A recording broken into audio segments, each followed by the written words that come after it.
Then explain. Okay. Number 2.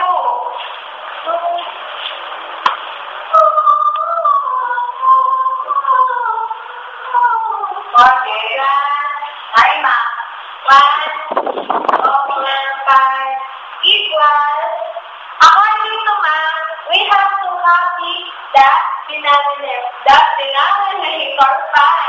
And we have to add the numerator. 2 plus 1 equals 3. So the answer is 3 over 5. Is 3 over 5 can be simplified? Yes, ma'am. No. No? No, ma'am? Yes. That's the final answer. Number 2. And then,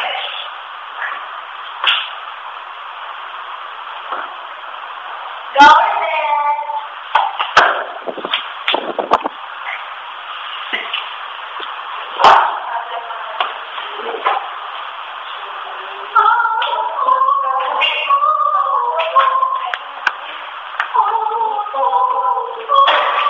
tapos di ba sabi ni Ma'am, yung denominator ay i-copy na lang.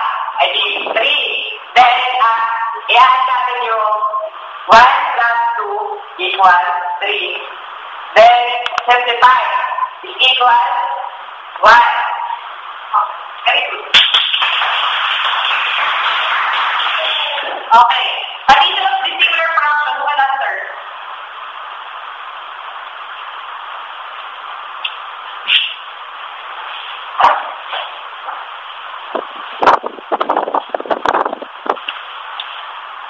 Who will answer the dissimilar fraction, addition of dissimilar fraction? Akila.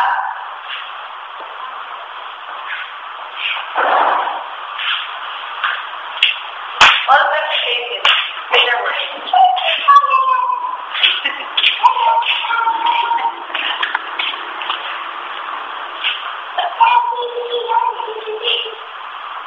Mama.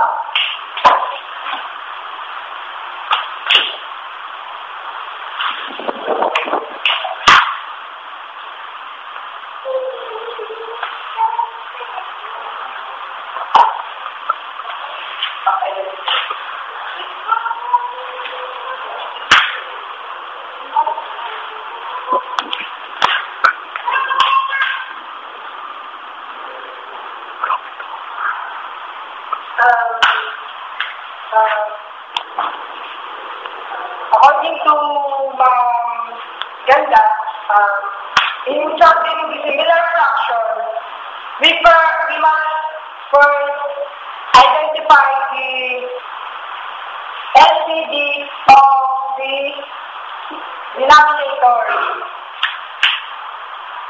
LCD means less common denominator.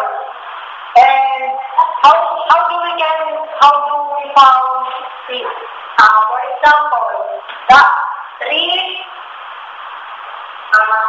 plus 3, 6 plus 3, 9 plus 3, 12 plus 3, 15.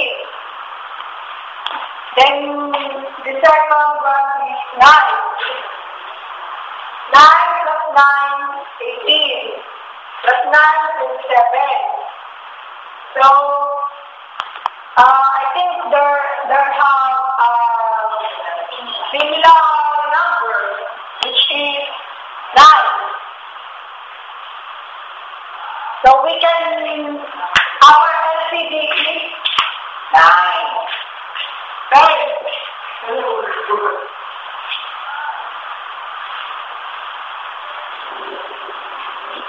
Our LCD is 9. After that, we can divide 9 by 3. 9 divided by 3 equals 1. 3. Then 3 times 1 equals 3.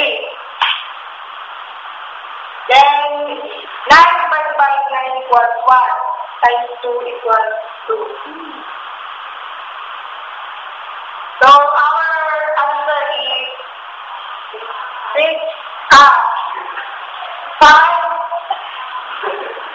over 9, which is not, cannot be simplified because 5 cannot be divided by 9. That's all. Okay. Okay, number 2. Number 2. Okay. The reverse properties.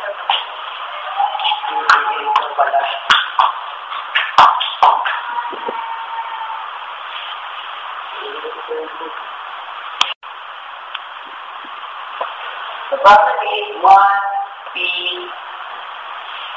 plus 2 over 15.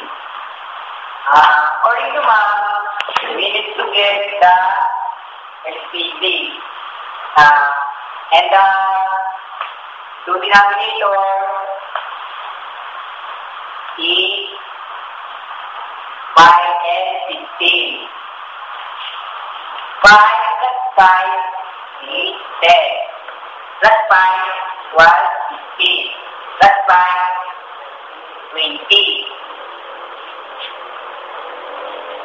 Then 15 plus 16, 30. Plus 15, 45.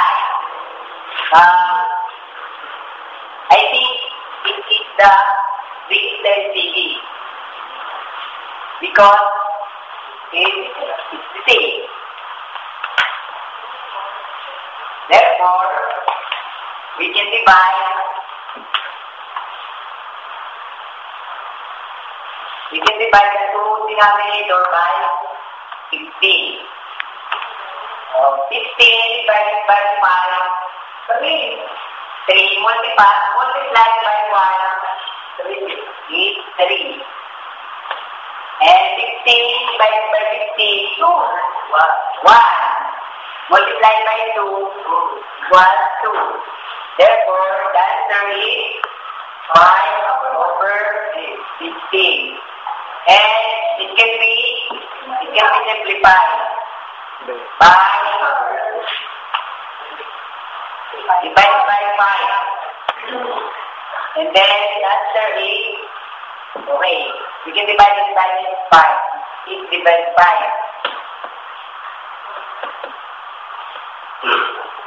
So the answer is 1 over 3. It is the final answer.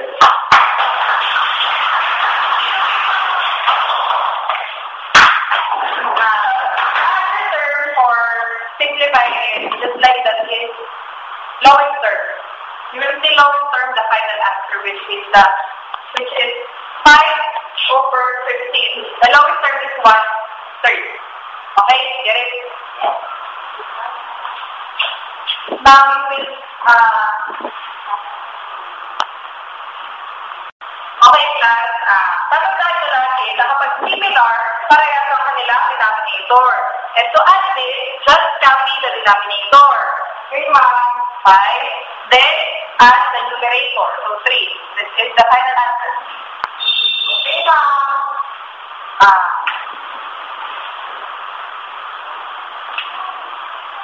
the lowest term or the simplest form of this is 1. So this is the final answer. In the similar fraction, of course, it is similar, so you will get the LCD. And after getting the LCD, divide the LCD from the numerator, from the denominator, then multiply it by the numerator. Then do it on the other given.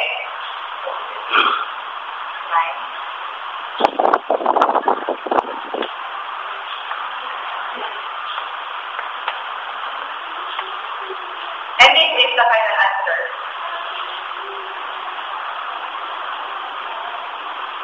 16 divided by 5 is 3 times 1, 3. 16 divided by 16, 1 times 2 equals 5 over 15. Or the lowest term of 5 over 15 this one square. So this is the final answer. Did you get it? Yes. Very good.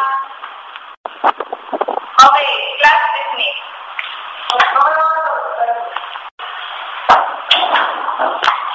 Bye, ma.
Kinausap ako ng teacher ni Rene. Tapos, sinabi niya, magano na nga daw, may problema yata sa bata. Hindi rin natin sagot sa school, hindi rin nagpapapasok. Ano gagawin natin? Dapat susunduhin natin yan. Iwanan na. Pasensya na nga pala kayo sa mga nangyari araw at hapon. Sorry sa lahat na nagawa ko. Dahil nagagawa ko lang naman yun dahil yung dalawa. Dahil din sa matinding pressure sa trabaho, kaya nagagawa ko yun. Kaya patawarin mo ako na. At sinagin na rin, patawarin mo ako kung may na. Sabi man sa ako sa iyo na masama kahapon, ha? Siya nga pala, sabi ni mami mo kanina sa hapon, napapadaw ang legs mo sa high school. Totoo ba yun? Ano man? Kung kami may nagawa, dahilan ng pagbabago sa school, patawarin kami ni mami mo. Promise, kami na yun ay magbabago na. Kung pasensya na kung hindi ka natin pag-minsan napapansin na nauwi dahil kapag kami sa oras o kulang talaga kami sa pag-ibig sa iyo, kaya sorry. Malilig na tayo, Han. Tayo na pumasok na tayo. Pakabait ka, ha?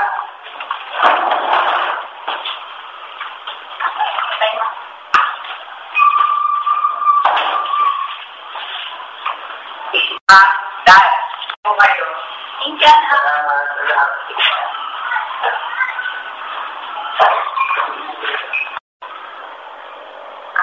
Kumusta naman trabaho sa hapon?